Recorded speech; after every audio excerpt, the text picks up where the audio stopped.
Subscribe to our YouTube channel and press the bell icon to get the latest updates.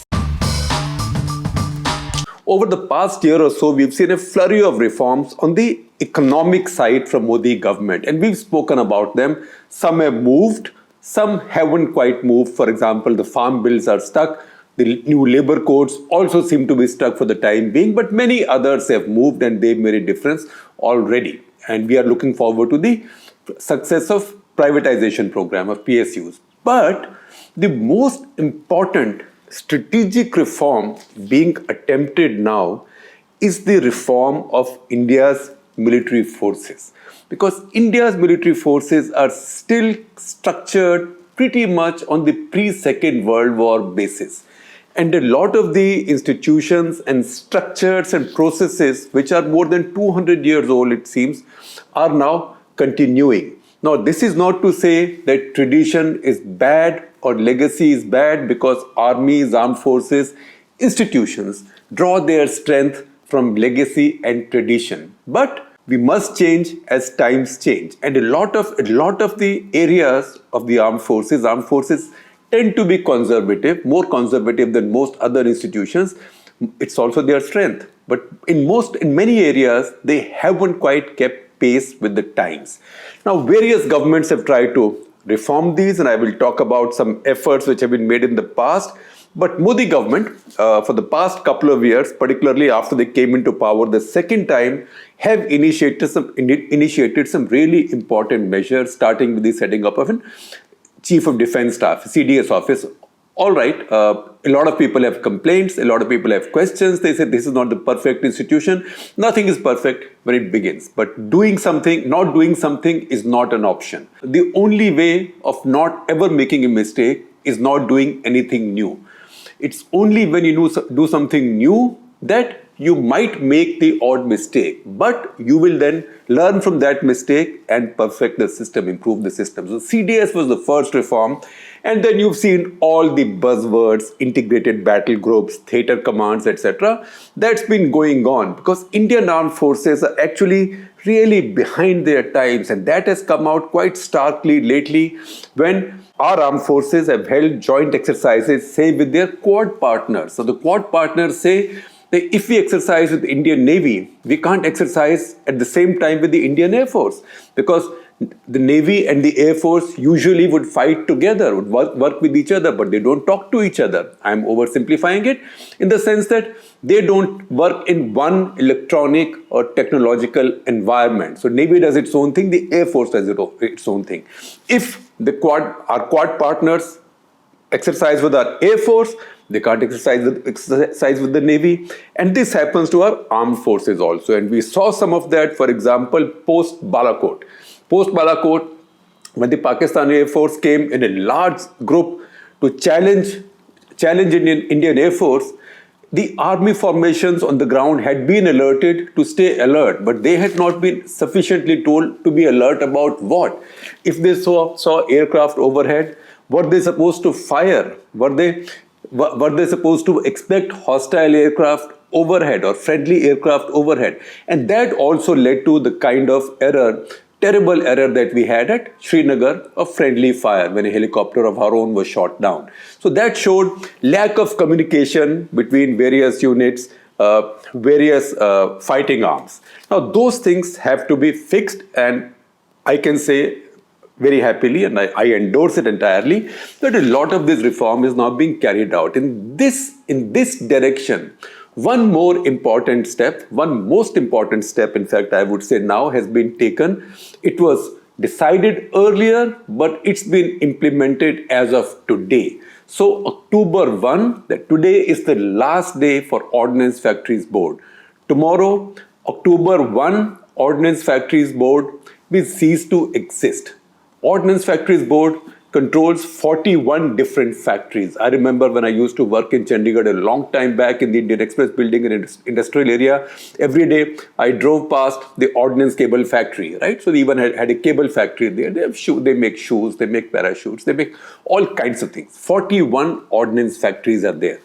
All these 41 are now being combined into 7 corporations. What is the difference? I will explain to you.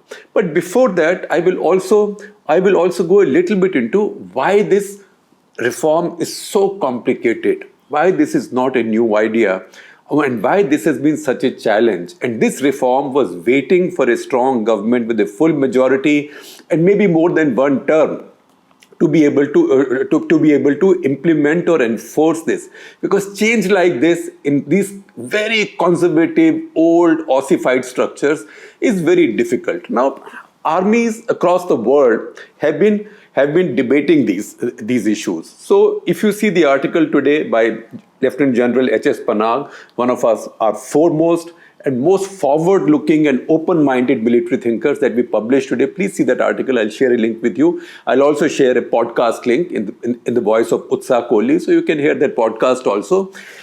He uses the expression RMA, revolution in military affairs. So he likens the restructuring that is right now going on in Indian armed forces to an Indian RMA, Indian revolution in military affairs. And then he goes on to say how this will be completed. And he says that the Second World War structure of a division being the one fighting force with 3 or 4 brigades, that doesn't work anymore. You now have to have independent battle groups, right? IBGs. And that's what's being done. And he points out that the Chinese stole a march over our forces. Initially, they surprised us in East Ladakh because they did not that heavy division structure. They just had 6 independent battle groups that came, or integrated battle groups that came and took over each sector or took over positions in each sector. Our structures were too heavy and too old. We take too long moving. In fact, that is something that was also noticed during Op Parakram. It took so long for Indian armed forces to mobilize and to get ready for a war, for launching a war on Pakistan at that point, a punitive war, that by that time Pakistani defenses were all set and in position, and a stalemate was achieved without fighting a war, and everybody sat there forever suffering mine injuries on both sides. So you need to be more nifty, more fleet-footed. Now, the idea of revolution in military affairs, we would think instinctively कि कोई American ने दिया होगा, must have come out of an American think tank.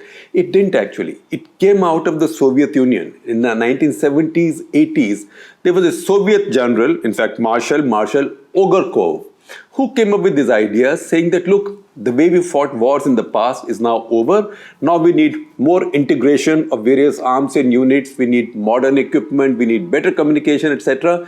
So the whole idea of war fighting, as the Americans call it, or the whole idea of military organization has to now change in tune with the modern times. Now that idea found some oomph, some sex appeal as time passed, but some things happened in the course of time that gave it a big push. One was 1991, the first Gulf War. That Gulf War, Americans won almost without having to suffer any casualties, right? They just rolled over because of their better technology, better firepower, ability to see the enemies first. So one big discovery was made.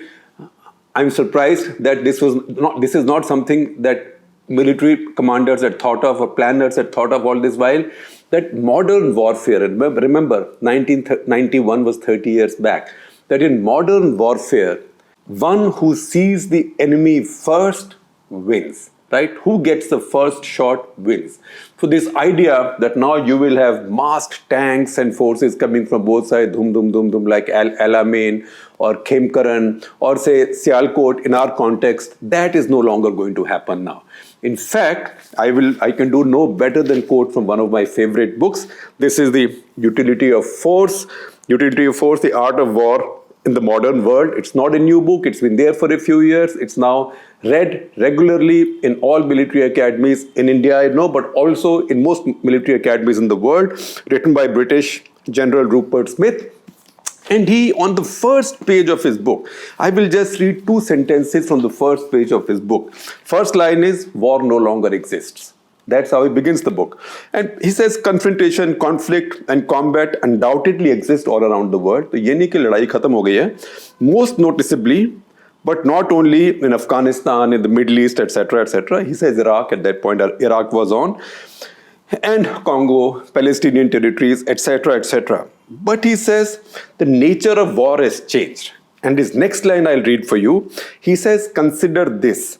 The last real tank battle known to the world, one in which the armored formations of two armies maneuvered against each other, supported by artillery and air force, took place in the 1973 Yom Kippur War between Egypt and Israel. 1973. Most of you were not born in 1973. It was a long time back. It was almost 50 years back. And yet, every country in the world is still buying masses of tanks and all kinds of heavy equipment, when modern warfare will be much faster, much shorter, which will not have the massed forces. So what becomes very important now, the ability to see first, ability to strike first, ability to strike more decisively. The other thing that has changed with warfare, that as we become more modern, as we become more prosperous, the respect for life has gone up. So more and more countries now do not want casualties. The old days when countries or armies glorified casualties, हमारी army में तो दम है, we can take casualties. Those days are over. All right, maybe some of the European countries now have become too soft on the question of casualties, because in war casualties happen. But you don't win anymore by saying that, look, I have an army which can take more casualties than any other army. The Chinese used to be like that for a long time. That's why they had the human wave tactics. But they've also changed now, because now you cannot hide casualties from your people forever. Now people have social media. Also, by and large, the respect for human life, the love for human life has now gone up. So today's modernization needs better sensors, better intelligence, better electronics, better command control communication, better firepower, more accurate firepower, and sufficient firepower. In today's warfare, you can't say, "Achha, ladai shuru hone wali hai, so I will tell my factories, they will start producing this, dham, and after a while, I will have all this gola barud." In fact, Indian Armed Forces realized that in the many warlike situations that came up since Kargil, they were woefully short of ammunition. They didn't just had enough ammunition to last a week or so. And then they had to buy ammunition from overseas, wherever they could get it from, beg, steal or borrow at inflated prices. So these are issues that have been debated in India for a long time. In fact, in 1987, 86, 87, when General Sundarji held exercise brass tacks, until then, you still envisioned large massed forces, strike forces, strike core plus forces rolling into the deserts and pulverizing the other side. That was exercise brass tacks, because General Sundarji said, I want my corps commanders to lead real corps, full corps into a war, or maybe a corps plus formations, like strike corps plus a lot more. But those days are now going, because in any case, tactical nuclear weapons are available. So first strike, availability of the good stuff right away, and availability of stuff that will deter the enemy, so a battle doesn't start and nobody suffers casualties. More importantly, our side doesn't suffer casualties. So that is the process that's going on. There was one stumbling block in that area, which was India's production machinery of our defense equipments, that is weapons, vehicles, including say tanks and armored personnel carriers and infantry fighting vehicles, artillery, all of this. All of this was not being produced until now by companies. If you ask people, most of them will say, oh, PSUs bana rahe honge, but they were not being produced by PSUs. They were being produced by something called the Ordnance Factory Board. Ordnance, O-R-D-N-A-N-C-E. Never make the mistake of O-R-D-I-N-A-N-C that the government passes. Then Parliament later makes it into a law. No, Ordnance, right? Up UPSC se milenge to fail honge. Ordnance Factories Board. Now, Ordnance Factories Board is a venerable old institution. It was set up as far back as in 1787 by East India Company. In fact, the first factory under Ordnance Factories Board was the Ishapur gunpowder factory in West Bengal. Ishapur, you may have heard the name later, because Ishapur is where our earlier infantry rifle, our assault rifle, 7.62 mm, Belgian origin, Fabrique Nationale, that rifle was being produced there. It was called the Ishapur rifle, right? So that factory still exists, the place still exists. That was the first. So this is more than 200 years old. In fact, it's almost 250 years old, this institution. These 41 factories worked under this institution. Ordnance Factories Board was a department of the Ministry of Defense under the Ministry of Defense Production. It was a department of the government. It was not a company, right? Not a PSU company. It was not. Now it has been restructured. It has been shut as of today, as of October 1, and all its functions, all its factories have been transferred under 100% government-owned PSUs. I will tell you about those PSUs. So these factories were divided in 5 clusters. I'm also sharing with you our defense editor Snehesh Alex Phillips' story, which is very comprehensive on this. Arms, one cluster, ammunition, another cluster, armored vehicles, that is tanks and infantry combat vehicles, another one, clothing items, right? Uniforms, shoes, socks, etc., parkas for cold areas, parachutes, for everything. There was a different clusters, 5 different clusters, and these employed 81,500 people.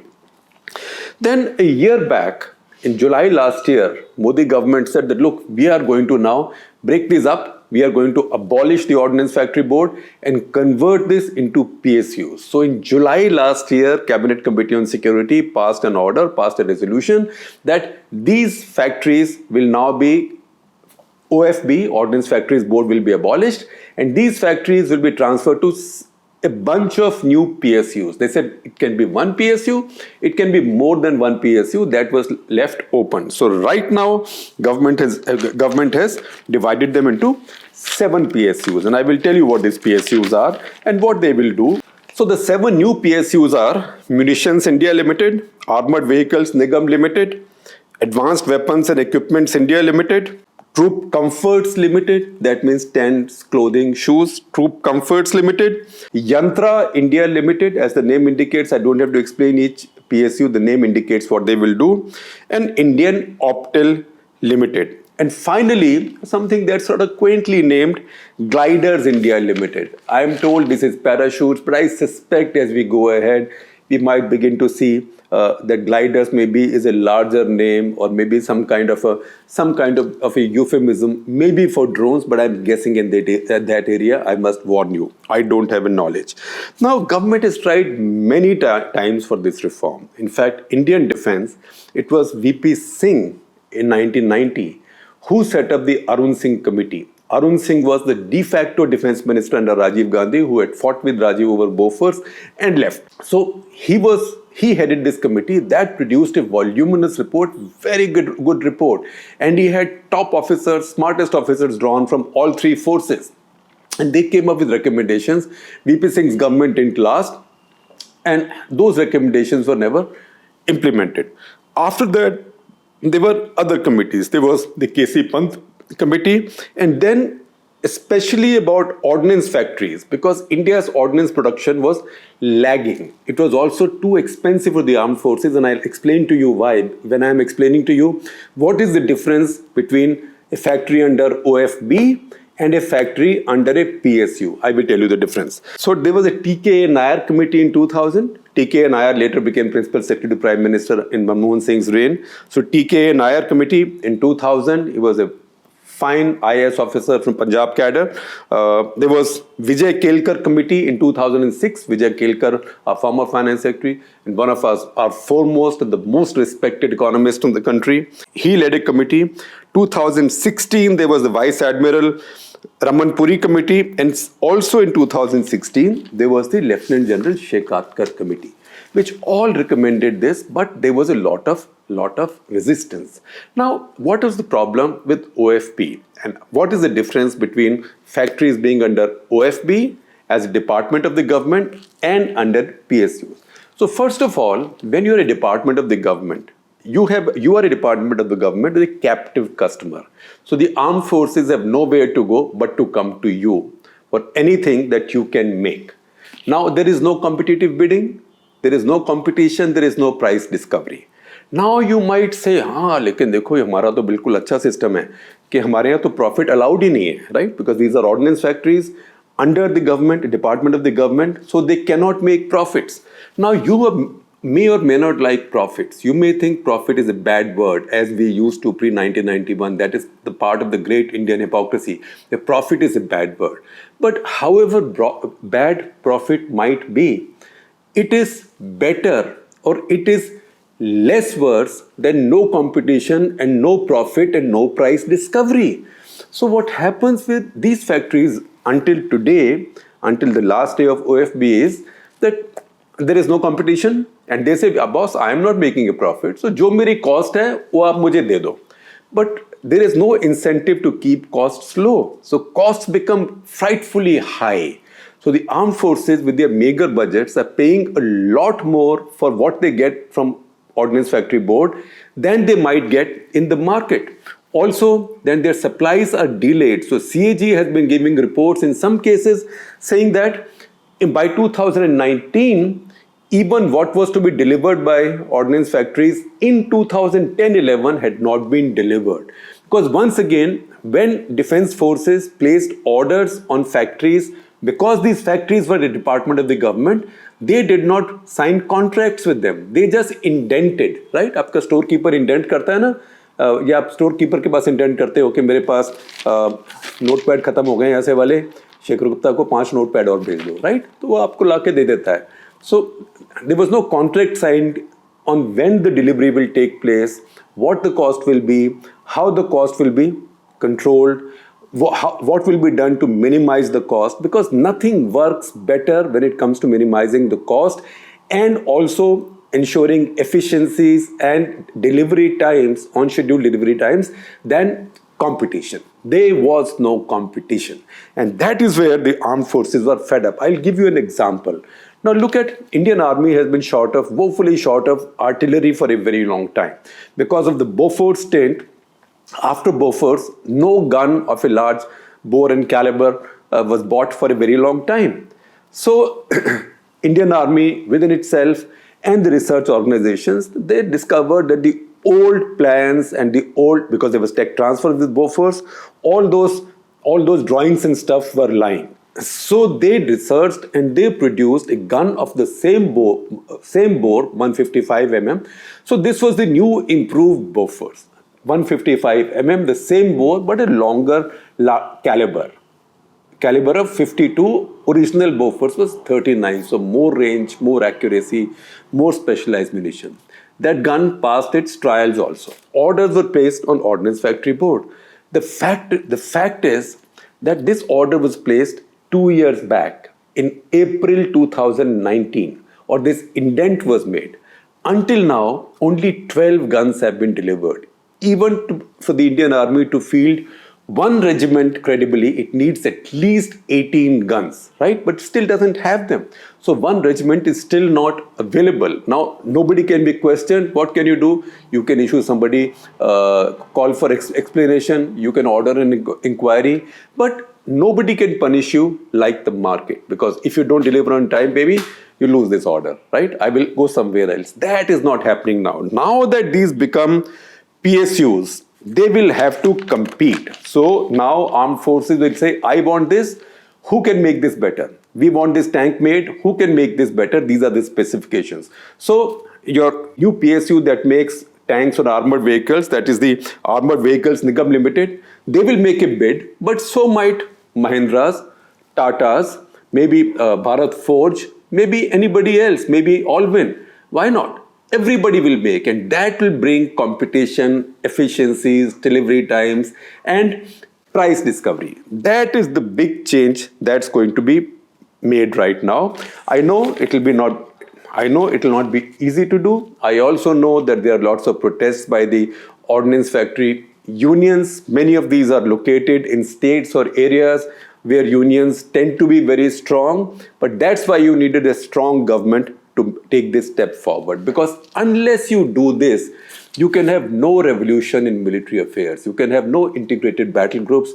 You can have no jointmanship, as they say. You cannot have Army, Navy, Air Force working together. You cannot have your armed forces fighting in all dimensions or your armed forces catching the enemy early, delivering a punch early enough, minimizing your casualties, achieving the highest result. So this is now, in my mind, is a very major reform, and I do hope that this is successful.